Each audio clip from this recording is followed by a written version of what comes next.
Hello everybody, nice to meet you again, third year students, welcome.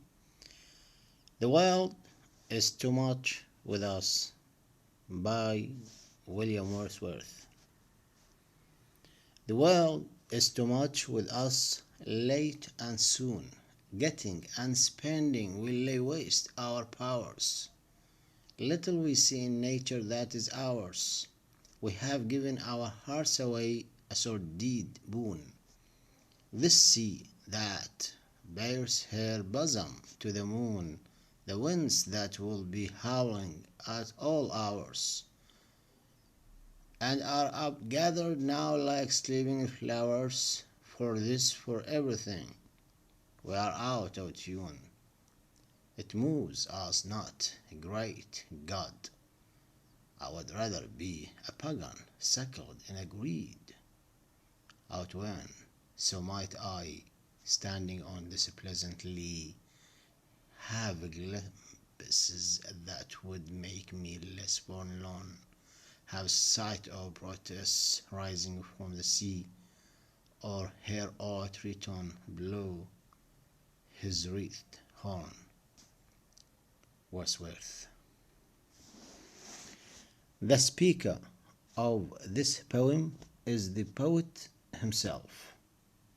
So the poet Wordsworth says that the people of his age, his time, at that time were so busy in collecting money, actually like our time, you can say that.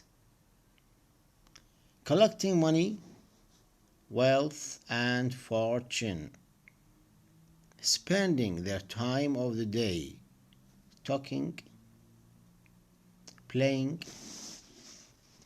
singing, dancing. Actually, they wasted their spiritual power. They were not interested in certain objects of nature. People sold their hearts to the god of money, to the god of wealth, to the god of materialism, and have no feelings left for enjoying the beauties of nature. Actually, people at that time, in Wordsworth's age, people left everything spiritual, left spirituality, and so interested in materialism. They don't have any love, any kind of love for the sight of moonlight falling on the surface of the sea, or the picture of the winds which make noisiness, disturbance, howling throughout the day, but sleep like flowers at night. The people of his time are not at all moved by the beautiful objects of nature. Actually, the poet here wants to tell us that people of his time are not interested in beauty, purity, chastity, respect, and the others. Just they would like to collect money and how to spend them at that time just. So, the poet wants to be nurtured in the extinct creed of paganism. As the poet, a pagan. So, as a pagan, the poet would have the opportunity of witnessing the sights of pagan gods like two gods, Proteus and Triton. Wordsworth, as the speaker of this poem, loved the scenes of nature. He gives two beautiful, fantastic pictures of nature. But what are they? Actually, number one, you can say the picture of the sea bathed in moonlight. While the second one is the picture of the winds that sleep like flowers at night. You see this? And Wordsworth used two allusions in his poem, two classical allusions.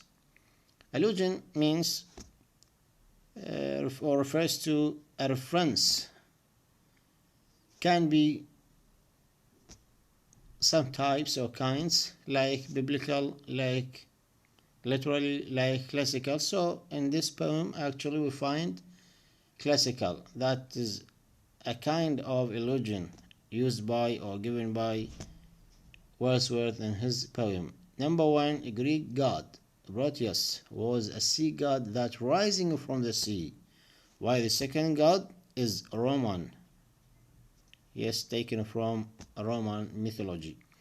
Triton could soothe restless waves of the sea by blowing his wreath horn, and we are always busy running after the material pleasure of life, getting and spending. We waste our spiritual power by devoting all our time to the interest of wealth, we can say that.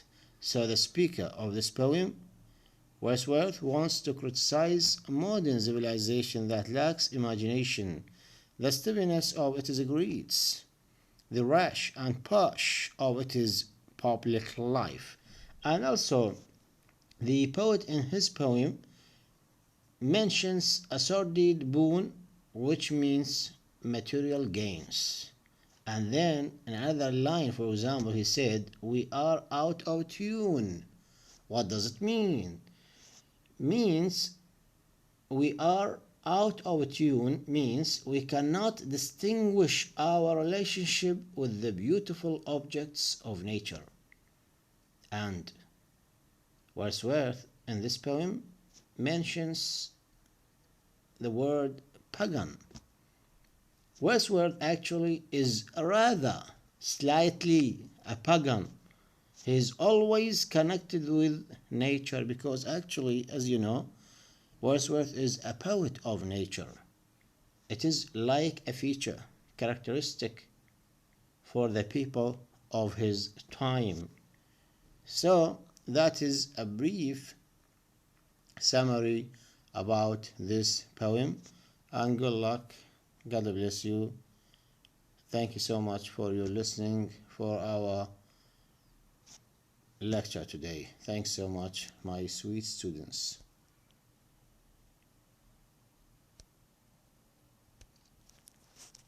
Thanks.